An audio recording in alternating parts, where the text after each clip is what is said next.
우리 다 같이 사도신경 고백함으로 매일 5분 말씀 예배 하나님께 드리겠습니다. 나는 전능하신 아버지 하나님 천지의 창조주를 믿습니다. 나는 그의 유일하신 아들 우리 주 예수 그리스도를 믿습니다. 그는 성령으로 잉태되어 동정녀 마리아에게서 나시고 본디오 빌라도에게 고난을 받아 십자가에 못 박혀 죽으시고 장사된 지 사흘 만에 죽은 자 가운데서 다시 살아나셨으며 하늘에 오르시어 전능하신 아버지 하나님 우편에 앉아 계시다가 거기로부터 살아있는 자와 죽은 자를 심판하러 오십니다. 나는 성령을 믿으며 거룩한 공교회와 성도의 교제와 죄를 용서받는 것과 몸의 부활과 영생을 믿습니다. 아멘. 오늘 우리에게 주신 하나님의 말씀은 요한복음입니다. 요한복음 9장 1절에서 3절 말씀입니다. 요한복음 9장 1절에서 3절 제가 봉독해 드리겠습니다. 예수께서 길을 가실 때에 날때부터 맹인된 사람을 보신지라 제자들이 물어 이르되 라피어 이 사람이 맹인으로 난 것이 누구의 죄로 인함이니까 자기니까 그의 부모니까 예수께서 대답하시되 이 사람이나 그 부모의 죄로 인한 것이 아니라 그에게서 하나님이 하시는 일을 나타내고자 하심이라. 아멘. 예수님과 제자들이 길을 가다가 지금 맹인을 만납니다. 그때 제자들이 묻습니다. 저 맹인이 맹인으로 태어났습니다. 누구 죄 때문입니까? 이렇게 묻습니다. 이게 저 사람의 죄입니까? 아니면 그 부모의 잘못입니까? 라고 묻습니다. 사람은 어떤 문제가 있는 걸 보면 항상 원인을 찾습니다. 이건 우리의 교육 방식 때문에 기인한 방법입니다. 원인과 결과, 인과론입니다. 어떤 문제가 있을 때마다 왜 이런 문제가 발생했는가 원인을 찾아내고 그 원인을 수정하는 것, 이것이 여러분과 제가 받는 교육입니다. 그래서 어떤 문제가 있으면 질문하는 거죠. 저거 왜 그래요? 누구 때문에 그래요? 원인이 뭐예요? 이렇게 묻습니다. 이것이 과학에 적용될 때는 문제가 없고 오히려 유익을 주는 경우가 많이 있습니다. 예를 들면 비가 왜 이렇게 많이 올까요? 날씨가 왜 이렇게 추워졌을까요?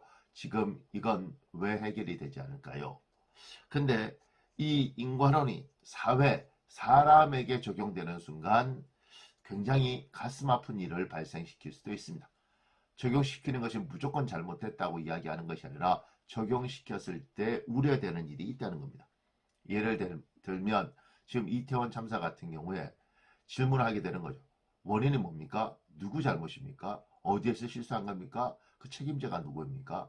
그래서 끊임없이 책임자를 찾아내고 그 사람을 정죄해서 우리의 억울하고 원통한 마음을 풀려고 하는 것들, 그랬을 때 문제가 해결된 것처럼 생각하는 것입니다.